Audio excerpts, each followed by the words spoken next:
What is up, Twitter thugs, social media reprobates, and gamers in general?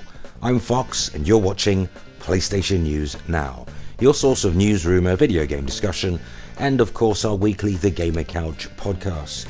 Now you can keep up to date by following the channel via Twitter, Fox at PS News Now, as seen in the bottom right of your screen.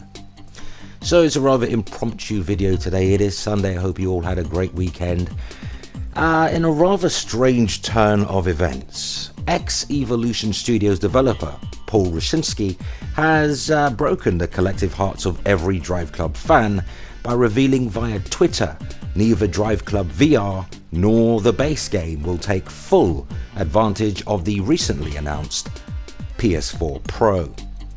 Even more disconcerting is that Sony do not seem to be pushing PlayStation 4 Pro enhancements to the degree the gamers and indeed the hardware deserves. Yes, every PS4 game going forward will support PS4 Pro with a variety of enhanced features, but what of the existing and the older catalogue of PS4 titles? Well, let's see. A dozen or so Sony first-party titles will receive Pro enhancements, but worryingly, Sony have already confirmed PS4 Pro multiplayer will not increase frame rates beyond 30 frames per second for multiplayer, of course, on the existing PS4. Whether that be 60 frames, it won't increase that either. And Pro games will only receive visual upgrades such as 2K upscale to 4K and regular 1080p. Sony had stated it was up to developers how they use the extra power available, but the more we hear about Pro, the less appealing Sony seem to be making it.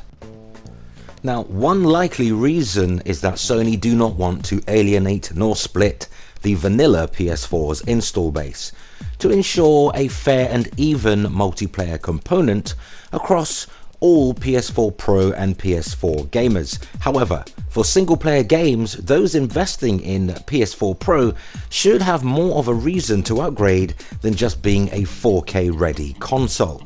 Stranger still is Sony's big HDR announcement at PS Meeting earlier this month, where the world was surprised to learn about the HDR feature included with Update 4.0.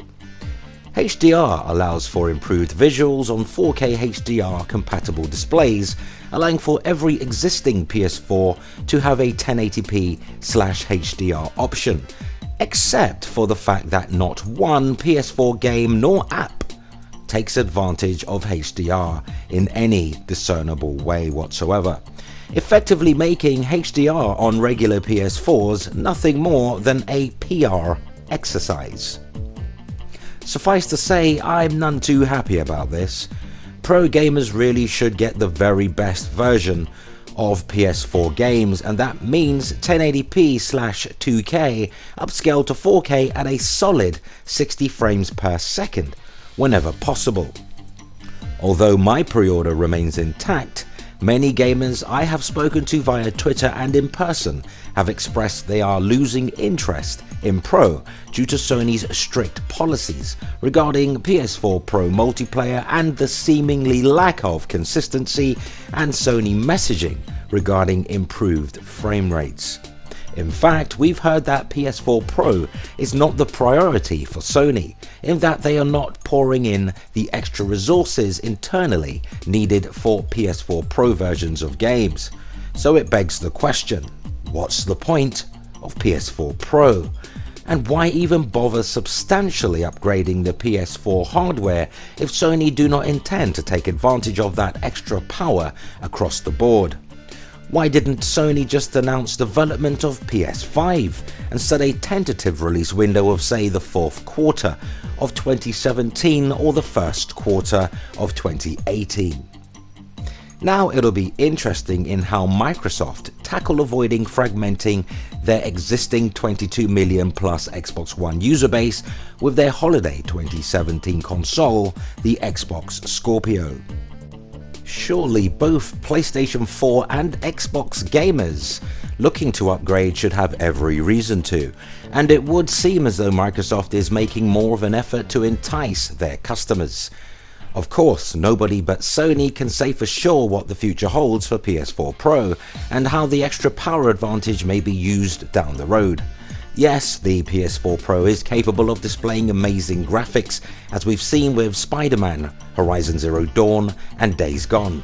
But these games will not run beyond a locked 30 frames per second on Pro.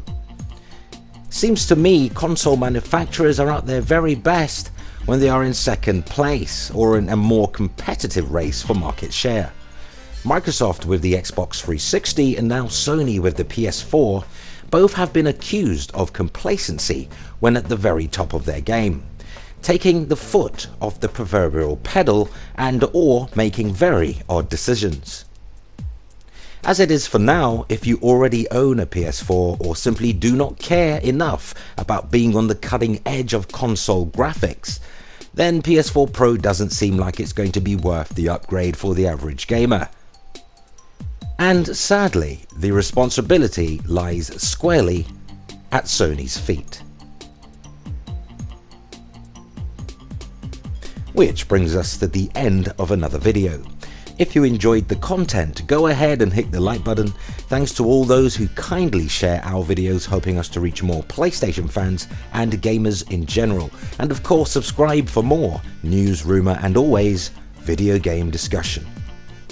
Until next time, play games, not corporations. Thanks for watching, everybody.